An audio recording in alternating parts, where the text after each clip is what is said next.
বন্ধুরা, মোনালিসা এই পেন্টিং এর ব্যাপারে আমরা সবাই জানি। ওয়ার্ল্ডের মোস্ট ফেমাস পেন্টিং হলো এটাই। কিন্তু এই পেন্টিং এর পেছনে যে ব্যাক স্টোরি, সেটা হয়তো অনেকের ক্ষেত্রেই অজানা, কারণ হিস্ট্রিতে তেমন কিছু উল্লেখ নেই। তো চলুন বন্ধুরা, আজকে সেটা নিয়ে কথা বলা যাক। মোনালিসার যিনি পেন্টার ছিলেন, লিওনার্দো দা ভিঞ্চি, তিনি তো অবভিয়াসলি খুবই ভালো একজন পেন্টার, কিন্তু সেই সময় তার খুবই দুরবস্থা চলছিল, খুবই গরিব হয়ে গিয়েছিলেন। তো সেই সময় ফ্রান্সেসকো বলে একজন ভদ্রলোক, তিনি লিওনার্দো দা ভিঞ্চিকে ডাকেন তার স্ত্রী লিসা তার পেন্টিং বানানোর জন্য। পেন্টিং এ যে মহিলা আছেন তার আসল নাম কিন্তু লিসা। এবার যেহেতু সেই সময় লিওনার্দো খুবই গরিব ছিল, তো লিসার হাজবেন্ড তাকে খুবই কম একটা পয়সা অফার করেছিল, কিন্তু তারপরেও সেই জবটা অ্যাকসেপ্ট করে।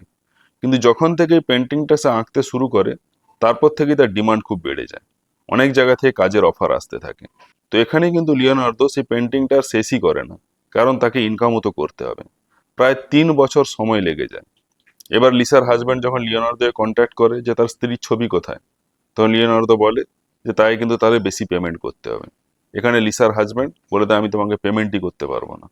তো লিওনার্দো বলে দেয় তাহলে ছবিও দেওয়া যাবে না।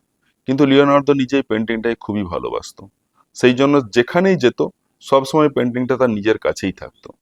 এবারে যখন তাকে ফ্রান্সের রাজপ্রাসাদ থেকে ডাকা হয় এবং লিওনার্দো সেখানে যায়, তো ফ্রান্সের সেই সময়কার রাজা ফ্রান্সিস দ্য ওয়ান, তিনি তখন জিজ্ঞেস করেন যে এটা কি পেন্টিং আছে যেটা তুমি সবসময় সঙ্গে নিয়ে ঘুরে বেড়াও।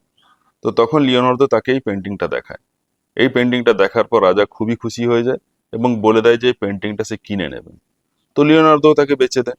তো তারপরে এই পেন্টিংটা খুবই ফেমাস হয়, লিওনার্দোর থেকেও বেশি ফেমাস হয়, ফ্রান্সের রাজার থেকেও বেশি ফেমাস হয়, ওয়ার্ল্ডের মোস্ট ফেমাস পেন্টিং হয়ে যায়। তো যেহেতু সেই সময় ফ্রান্সের রাজা এই পেন্টিংটা লিওনার্দোর কাছ থেকে কিনেছিল, তো আজ অবধি যদি আপনাকে পেন্টিংটা দেখতে যেতে হয়, তাহলে কিন্তু ফ্রান্সেই যেতে হবে, যেটা লুভর মিউজিয়াম ওখানে আছে। Thank you.